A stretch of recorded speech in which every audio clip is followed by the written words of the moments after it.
A Brief Summary of All Alone by Claire Hutchett Bishop. Chapter 1. 10-Year-Old Man. Now, Marcel, you understand the heifers. They are to graze on our pasture, the one on the Little Giant Mountain, and nowhere else. We don't want trouble with anybody. Is that clear? Yes, Papa, said Marcel. Chapter 2. On the Mountain. Slowly they went up and up. They had all the time in the world to cover the 4 miles of winding road which led to the pasture of the Little Giant, 6,000 feet above the valley. The cows' bells rang clear in the crisp air. Far away, the snowy peaks of the Alps cut a pink lace pattern in the morning light. The valley below, with its tiny fields, carefully enclosed on all sides, looked like a checkerboard. The last farm was left behind, and as they rose in the solitude, the cows hastened as if they already smelled the fresh, new, tender green grass of the mountain meadow.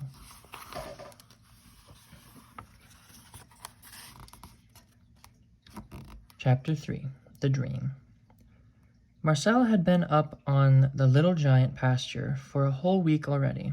Every day had been the same, the heat, the watch, the lack of sleep, and, in the early morning, the cold. Only now, at least, he could make a little fire after dawn, as there was enough cow's dung to burn. During the day, Marcel made the rounds, spotted the dung that was crusty on top, carefully turned it inside out to make it dry right straight through. Then in the morning he could make a fire. He loved to see the flames going up. They were not only warmth, but also life and color, even though the smell was foul.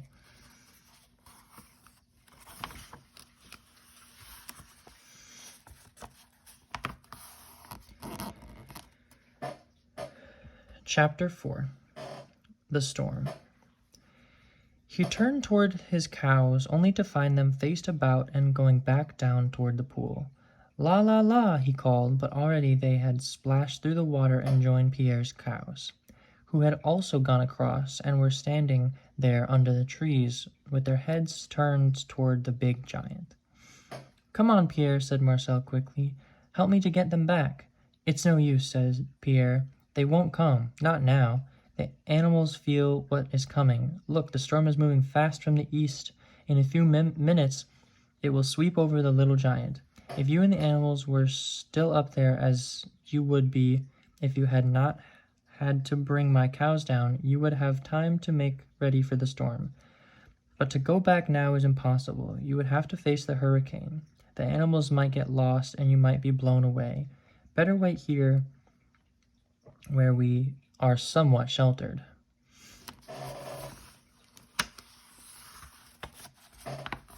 Chapter 5. Prisoners. In the morning, after the sun had cleared away the mist, the 2 boys decided that Marcel would stay with the cows while Pierre went to find out the condition of the torrent, since he knew more about it than Marcel. When he came back, he began to shake his head in a no motion long before it was near Marcel. And as he approached, Marcel noticed how upset he looked. What's the matter? Asked Marcel. The torrent, said Pierre in a frightened voice. The torrent. It does not flow in the same place. What? Cried Marcel. No, said Pierre. There's still a lot of water, but that is nothing, nothing. It's the place itself.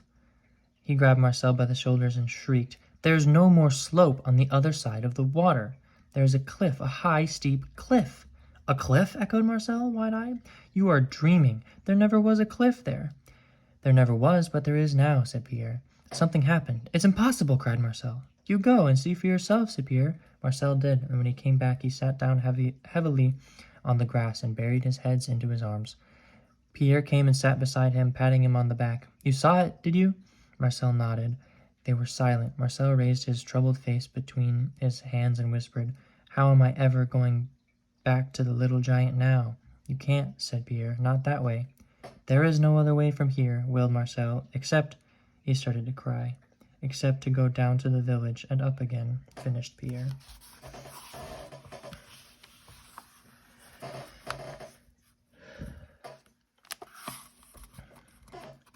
Chapter 6. But, said Pierre, if he is, and he probably already recognized your voice when you yodeled. That's true, said Marcel. Just the same now that we are going to be rescued. Don't feel in such a hurry. Perhaps he won't beat you, suggested Pierre sympathetically, but now he may have forgotten what he told you. Forgotten, exclaimed Marcel. You don't know my father. He never forgets anything. Mine does not either, Pierre sighed. Well, then, I'll go down. He was not gone long. When he came back, he was very excited. I could not see anybody, he said, because the path makes a bend. But I called, and my father's voice asked, Are you all right, Pierre? And I said, Yes. And then another voice sang, Where is Marcel? Bet it was my father's, commented Marcel. What did you say? All right, I said, with me. That's a big help, wailed Marcel. Well, I had to, went on Pierre, but listen. After I said that, there was a cheer as if there was a crowd of people. Can you beat it? A crowd of people? They must all be working together at clearing the path. Then it won't take so long, said Marcel. No, it won't. I bet they get here today. I will be glad. That crust of bread was not much this morning. The whole day they heard the sounds of picking and shovels, and once in a while a call would ring through the air and they would answer it. But they were so tired that by noon, when the heat was at its height, Pierre fell asleep. Marcel kept an eye on the cows and on the path. He too was exhausted, but he could not have slept even if he had not had to watch the cows. He was too worried. Chapter 7.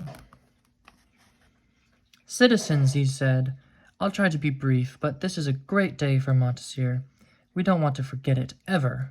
What stands there in the middle of the square under the tarpaulin is going to remind us of it for a long time to come. But even that won't be sufficient to make us remember